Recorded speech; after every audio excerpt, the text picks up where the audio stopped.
Hello दोस्तों, AP Verma education knowledge में आप सबका फिर से स्वागत एवं अभिनंदन है। और राम जन्म यादव को बहुत ढेर सारी शुभकामनाएं। वो हमारे प्रत्येक वीडियो को बहुत अच्छे से देखते हैं और कवर करते हैं और कमेंट भी करते हैं। तो और सारे भी स्टूडेंट जो देख रहे हैं, कमेंट नहीं कर रहे हैं, लाइक तो कर देते हैं, कमेंट नहीं करते हैं, वो भी कमेंट करें, ठीक है। हम उनका नाम लेंगे बड़े हर्ष के साथ, उल्लास के साथ, और मज़ा भी आता है उनका नाम लेने में, ठीक है। तो आप लोग भी उस आनंद का अनुभव करिए, हम तो पूरे आपके साथ हैं।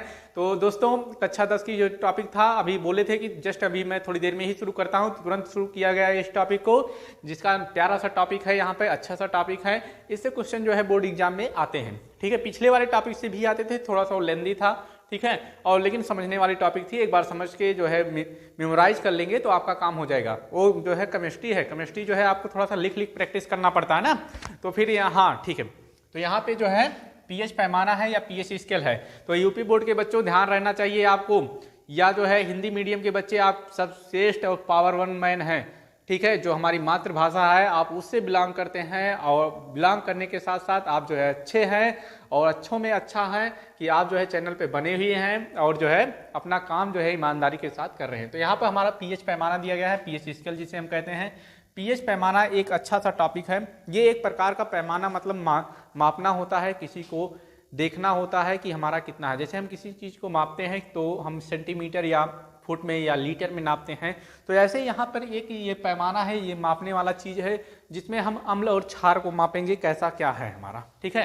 तो पीएच पैमाना मतलब होता है किसी वस्तु को नापना है, पैमाना मतलब मापना है। तो पीएच पैमाना मतलब यहाँ पे हम अम्ल और क्षार को मापेंगे, ठीक है। तो अम्ल और क्षार को जो नापेगा उसे हम जो है पीएच पैमाना बोलते हैं। क्या बोलते हैं? पीएच पैमाना, या इंग्लिश टर्मोलॉजी में इसे पीएच स्केल बोला जाता है, ठीक है। तो आई होप इतना क्लियर हो गया होगा आप सबका। तो पीएच स्केल क्या होता है कि यह अम्लता और क्षारीयता को मापता है, जिसे हम पीएच स्केल कहते हैं, ठीक है। मतलब ये अम्ल और क्षार को अच्छे से मापता है, जिसे हम पीएच पैमाना कहते हैं। तो पीएच पैमाना, अम्ल और क्षार को मापने की क्रिया को हम पीएच पैमाना कहते हैं, ठीक है।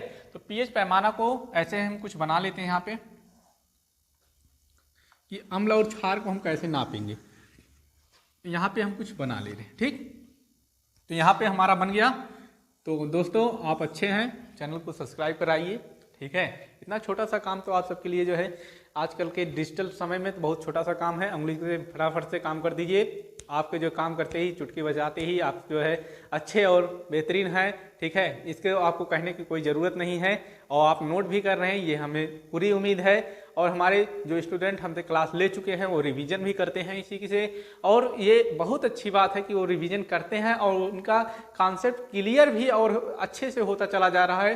मान लो जो छूट जाता है वो इनमें वीडियो के माध्यम से वो पीछे रिवाइज करके फिर से देख सकते हैं, ये अच्छी बात है। ऑफलाइन क्लास में ये नहीं व्यवस्था हो पाती है, ऑनलाइन क्लास में इतनी व्यवस्था हो जाती है, लेकिन ऑफलाइन क्लास में और थोड़े से प्लस वाली व्यवस्था हो जाती है। आप जानते ही हैं, क्लास लेते हैं, ठीक है। तो यहाँ पे हम तुरंत देखते हैं कि ये पीएच स्केल है। हम इसमें लिखना शुरू करते हैं 1 2 3 4 5 6, यहाँ पे 7 हो जाएगा, 8 9 10 11 12 13 14, चलो 14 तक हो जाएगा हमारा। यहाँ हम लिख लेते हैं, नंबर भी लिख लेते हैं 1 2 3 4 5 6 7 8 9 10 11 12 और 13, ठीक है। तो यहाँ पे हमारे ये कुछ नंबर्स हो गए, ठीक है। अब इस नंबर्स के माध्यम से हमें इसमें अम्लीयता या क्षारीयता का पता लगाया जाता है। अम्लीयता और क्षारीयता हमें कैसे पता लगती है? H प्लस आयन की संख्या से, ठीक है। जिस आयन में H प्लस आयन ज़्यादा होगा, या जिस विलयन में H प्लस आयन ज़्यादा होगा, वो ज़्यादा अम्लीय होंगे। जिसमें नहीं होगा वो हमारे जो है क्या होंगे? क्षारीय होंगे, ठीक है। तो यहाँ पे, यहाँ से हमारी शुरू होती है 7 से, यहाँ 7 यहाँ हम करेंगे, गलत हो गया, इधर जो है सब मिटाएंगे, 9 10 11 12 13 और 14, ठीक है। ये 7 हमारा कर लेते हैं, ये बड़ी रेखा, ठीक है। तो यहाँ से 7 से हम इधर जितना नीचे जाएंगे, ठीक है, वो हमारे H प्लस आयन की संख्या उतनी बढ़ती जाएगी। क्या बढ़ती जाएगी? H प्लस आयन की संख्या बढ़ती जाएगी, ठीक है। और 7 से हम जितना इधर जाएंगे 10 की ओर, ठीक है, 10 11 12 13, उसमें हमारी H प्लस आयन की संख्या क्या होगी? उधर बढ़ रही है, तो ऑब्वियसली जरूर ही इधर क्या होगी? हमारी घटती जाएगी। तो इधर हमारी क्या होती है? घटती जाती है, ठीक है। तो इधर हमारी H प्लस आयन 7 से जितना कम होता जाएगा उतने H प्लस आयन की संख्या बढ़ती जाएगी, और इधर जितना H प्लस 7 से ऊपर जितना होता जाएगा उतना H प्लस आयन हमारी घटती जाएगी। और इधर की तरफ हमारे जो है OH ion, OH minus ion जो है क्या होते हैं, बढ़ते हैं। ये क्या होते हैं, ये बढ़ते हैं इधर, ठीक है। और इधर जो है OH माइनस आयन हमारे क्या हो जाते हैं, घट जाते हैं, ठीक। तो H प्लस आयन की संख्या जिसमें ज़्यादा होगी वो हम विलयन हमारे अम्लीय होंगे। क्या होंगे, अम्लीय होंगे। वो विलयन हमारे क्या होंगे, अम्लीय होंगे। जिसमें H प्लस आयन की संख्या कम होगी वो विलयन हमारे क्षारीय होंगे। क्या होंगे, क्षारीय होंगे। ये कैसे होंगे, क्षारीय होंगे। तो दोस्तों, और जो हमारे 7 पे रहेंगे, 7 वाले पे जो रहेंगे वो हमारे जो है न्यूट्रल रहेंगे, या हिंदी में उसे हम बोलेंगे उदासीन रहेंगे। क्या रहेंगे, उदासीन रहेंगे, ठीक है। तो 7 वाले पॉइंट पे हमारे ये उदासीन होते हैं। 7 से कम मतलब 6, 5, 4, 3, 2, जितना इधर ये बढ़ते जाएंगे वो उतना ही ज़्यादा अम्लीय होते जाएंगे, ठीक है। और ये जितना इधर रहेंगे उतना ही जो है क्या होते जाएंगे, ये अम्लीयता इनकी घटती चली जाएगी। और इधर बढ़ते अगर चले जाएंगे उतना वो क्षारीय होते चले जाएंगे। तो क्षारीय और अम्लीय आप अच्छे से जानते हैं। जैसे आप जो है नींबू खाते होंगे तो नींबू का स्वाद आप जानते हैं वो कैसा होता है। तो कैसा होता है दोस्तों, अम्लीय होता है, बिल्कुल सही, आप जानते हैं। और नमक आप खाते होंगे तो कैसा होता है, क्षारीय होता है, ठीक है। बिल्कुल आप बिल्कुल जानते हैं कि वो क्षारीय होता है, ये अम्लीय होता है। तो हमारे उदासीन जो होते हैं, 7 वाले उदासीन होते हैं, 7 से कम वाले जो है अम्लीय होते हैं, और 7 से ज़्यादा वाले क्या होते हैं, क्षारीय होते हैं, ठीक। इतना हो गया। अब इस पीएच पैमाना का जो हमारे ये पैमाना बन जाएगा, इसी से मेजरमेंट कर लेंगे। अब इस पीएच पैमाना का हमारे दैनिक जीवन पे क्या प्रभाव पड़ता है दोस्तों, बहुत प्रभाव पड़ता है दैनिक जीवन में। और सबको जानना चाहिए कि ये पीएच पैमाना या अम्ल क्षार का लोगों पर क्या प्रभाव पड़ता है, और इस पर टिप्पणी लिखने के लिए बोर्ड एग्जाम में आ जाता है, ठीक है। तो इस पे हम कुछ टॉपिक्स लेंगे, इसी टॉपिक्स पे आपको बताएंगे कि पीएच पैमाना का इस पे जो है क्या प्रभाव पड़ता है। तो फटाफट से आप इतना नोट कर लीजिए, वो टॉपिक तुरंत हम लिखते हैं, ठीक।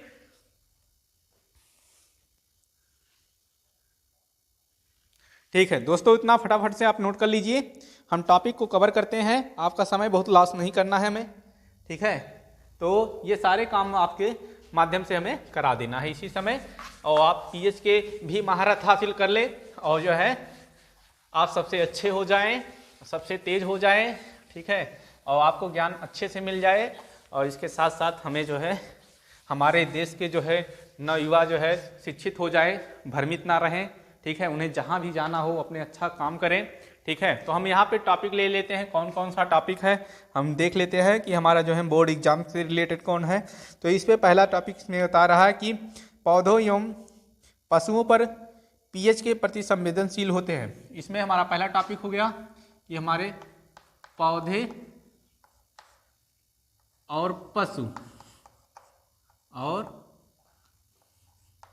पशु पीएच के प्रति जो है संवेदनशील होते हैं, पीएच के प्रति संवेदनशील होते हैं।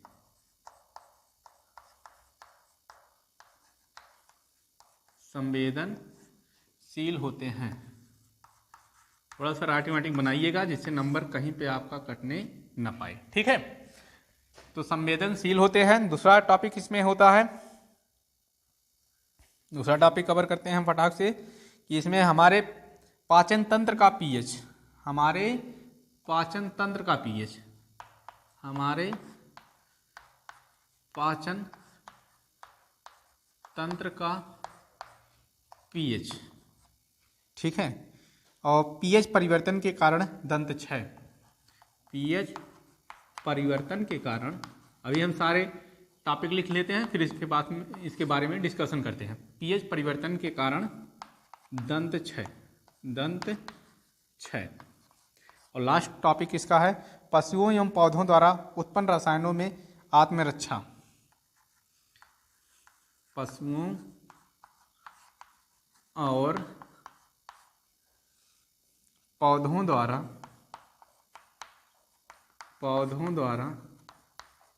पशुओं और पौधों द्वारा उत्पन्न रसायनों में आत्मरक्षा, उत्पन्न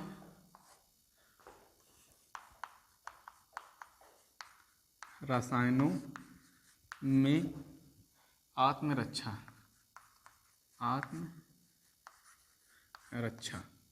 ठीक है। तो ये 4 टॉपिक इसमें हम पीएच पैमाना पे टिप्पणी में कवर करेंगे।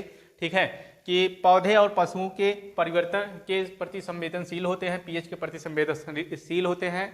हमारे पाचन तंत्र का पीएच कितना होता है, पीएच परिवर्तन के कारण दंत क्षय कैसे होता है। तो इतना आप नोट करिए फटाक से, तुरंत हम इसका डिस्कशन भी कर देते हैं आपके सामने। आई होप आप नोट कर रहे हैं फटाफट से।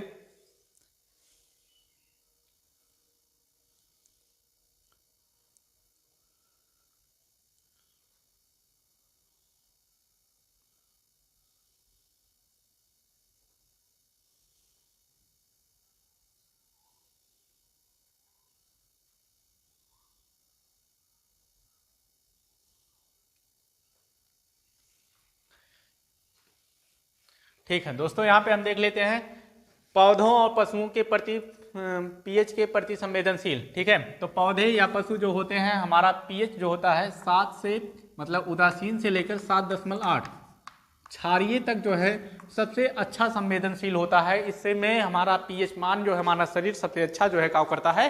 तो कितने काम करता है, तो इतने रेंज में 7 से 7.8 रेंज में सबसे अच्छा हमारा पीएच काम जो है हमारे शरीर के लिए काम करता है। कभी कभी जो है हमारे जो है वातावरण में प्रदूषण के कारण जो होते हैं, बारिश जो होते हैं, सल्फर डाइऑक्साइड, कार्बन डाइऑक्साइड और सारी चीज भी उसमें जो है मिल जाते हैं। जब बारिश होती है, रेन होता है, यहाँ हम देख ले रहे हैं, ये हमारे जो है बादल हो गए। ठीक है, ये हमारा पृथ्वी हो गई, ये यहाँ पे हमारे बादल आ गए भैया। बादल बहुत खतरनाक वाले हैं। जब इनसे बारिश होती है, बारिश की बूंदें गिरती हैं, तो यहाँ हमारे वायुमंडल में हमारे कुछ गैसें होती हैं, जैसे carbon dioxide, sulphur dioxide, carbon monoxide, CO। ठीक है, ये गैसें बारिश की बूंदों के साथ मिल जाते हैं। क्या होते हैं, बारिश की बूंदों के साथ मिल जाते हैं। अब बारिश की बूंदों के साथ मिलने के पश्चात उसे अम्लीय बना देते हैं। कैसे बना देते हैं, उसे अम्लीय बना देते हैं। ठीक है, और जब ये बारिश की बूंदें पृथ्वी पर गिरती हैं तो कई सारे जो है हानिकारक प्रभाव डालती हैं। ठीक है, और जब हानिकारक प्रभाव डालती हैं तो ये इनका चेक किया गया तो इनका मान जो है कुछ अम्लीय टाइप का आया। कैसे आया, अम्लीय टाइप का आया। तो इसे बोला जाता है अम्ल वर्षा। क्या बोला जाता है, अम्ल वर्षा बोला जाता है। ठीक है, तो अम्ल वर्षा क्या होती है कि वायुमंडल में उपस्थित कार्बन डाइऑक्साइड, सल्फर डाइऑक्साइड और उसके साथ जो है कार्बन मोनोऑक्साइड, जब बारिश होती है तो बारिश की बूंदों के साथ ये मिल जाते हैं और मिलने के पश्चात उसे अम्लीय कर देते हैं। और अम्लीय में हमारे जो है पृथ्वी पे गिरने वाली बारिश की बूंदें जो होती हैं वो अम्लीय एसिडिक हो जाती हैं, जिसे हम अम्ल वर्षा कहते हैं। और इससे कई सारे हार्मफुल इफेक्ट होते हैं और बहुत सारे नुकसानदायक प्रभाव पड़ते हैं। ठीक है, इससे पेड़ पौधे और जंतुओं को जो है काफ़ी हानि होती है। और इमारतें भी जो संगमरमर के बने होते हैं, इन पे भी हार्मफुल इफेक्ट होता है। जैसे हमारे जो धरोहर है एक ताजमहल, ठीक है, उसके आसपास कई सारे कारखाने, फैक्ट्रियां लगी हुई थी, जिसके कारण वहाँ पे प्रदूषण ज़्यादा हो गया था। तो जब बारिश की बूंदें हो रही थी तो वो भी हमारा जो है ताजमहल भी धीरे धीरे पीला पड़ने लगा था, जिसके कारण सरकार को उसके आसपास की फैक्ट्रियों को बंद कराना पड़ा। ठीक है, तो उस पर अम्ल वर्षा हो रही थी और उसकी सफेदी जो है धीरे धीरे पीला पड़ रही थी। तो दोस्तों अम्ल वर्षा खतरनाक है और किसके कारण होता है, प्रदूषण के कारण होता है।